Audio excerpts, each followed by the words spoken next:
We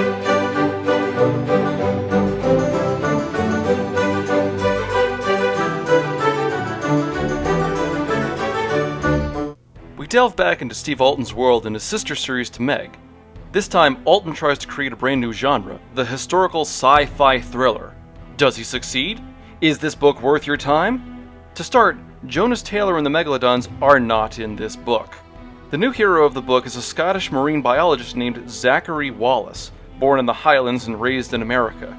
After a career-ending accident in the Sargasso Sea leaves him destitute, he gets a desperate call from his estranged father back in Scotland, asking for his help. It seems that Angus Wallace has been accused of murdering a business partner. His defense is that he didn't murder the guy, the Loch Ness Monster did, and now he needs Zach to prove that Nessie exists. The premise is a bit simplistic in its execution. Where someone like Dan Brown might pour into their research to make the plot sound at least feasible, Alten is able to do whatever he wants as he goes, but he still tries to put a historical edge on things. Interwoven within a few chapters are some diary entries from Adam Wallace, Zach's ancestor, who served as a Knight Templar. He had to escape to Scotland after the Friday the 13th massacre of the Templars, where he encountered the Loch Ness Monster as well. While these scenes do fill in the world a little bit, they're so detached from the main plot that they almost serve as filler. I won't say that the Templar angle was completely useless, since it does tie back into the story in the end, but only loosely. It was like they were added on artificially in order to meet the criteria for this to be a historical science fiction thriller. Sometimes it's not worth the added baggage, and you just need to trim the fat for the sake of the story at large. You want historical sci-fi? Templars versus aliens. There, now someone else can write that and have the history angle stay relevant. While I do enjoy the Meg books as guilty pleasures because they're well-written thrillers that trigger my thalassophobia, the Loch is not as well structured. Things are put into place just to move Zach around, then leave despite any kind of build-up. Once the trial starts, we get a few drawn-out scenes of questions and answers on the stand, and then the trial gets more or less dropped so Zach can focus on his old friends from Scotland. Then, after meeting a few friends, they get pushed aside so he can focus on looking into the monster. Hell, Zach even has a fiancée who leaves him just to add to his misery, but she serves no purpose beyond that. There are several plot elements that are tacked on just to add to the word count, which just artificially adds to the plot. It doesn't really feel authentic. It's like Alten had a few good ideas for a story about the Loch Ness Monster, then clumsily assembled a book around it. It's not awful, but it is sloppy. At least his protagonist isn't bad. Zach Wallace is a naturally inquisitive person who begins investigating Loch Ness in spite of his father. He actually hates his father for being a complete womanizer, and because of an incident in which Zach nearly drowned in the loch when he was 9.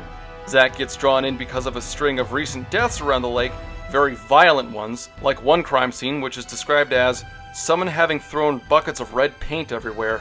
He also has this odd left brain, right brain talk that he discusses with himself, which is a little quirky, but it isn't too distracting. He's smart, logical, and has a degree of pride as a scientist, and isn't too keen on investigating the loch until a string of coincidences convince him to.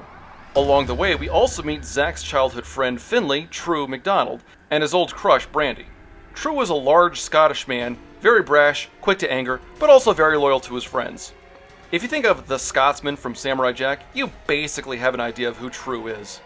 Brandy is another story though, and she kind of helps cement my thoughts on Alten's writing style towards women.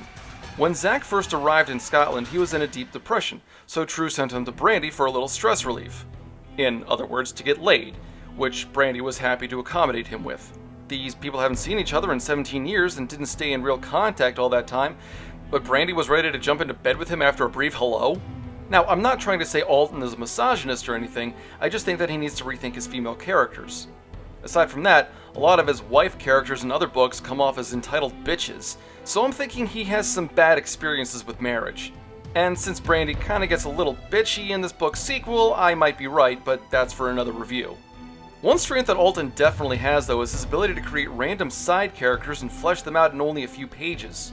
He then puts them in danger of the monster, and it's genuinely thrilling to see them try to survive an attack. Since you don't know who will make it out alive or not, it's easy to get sucked into the story, at least in these smaller sections. The thrills are also good when they finally appear, but they take a long while to set up. After the initial Sargasso Sea disaster in the first few chapters, you have to make it through more than a third of the book before you get any more action. The most exciting thing between these events is some courtroom melodrama. And while I know nothing of Scottish courtroom procedure, I think Alten bungled the court scenes. There was just too much cramped in to sound organic. something which John Grisham could do in his sleep. Overall, the Loch was kind of meh. Some people might like it, but I'm not one of them. The things that are good are great, but they're used too sparingly to support the rest of the story.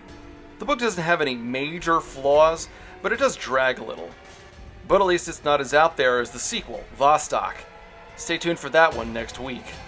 So if you read the book, what did you think? If not, do you want to read it now? Whatever your thoughts, comment below and stay tuned for more.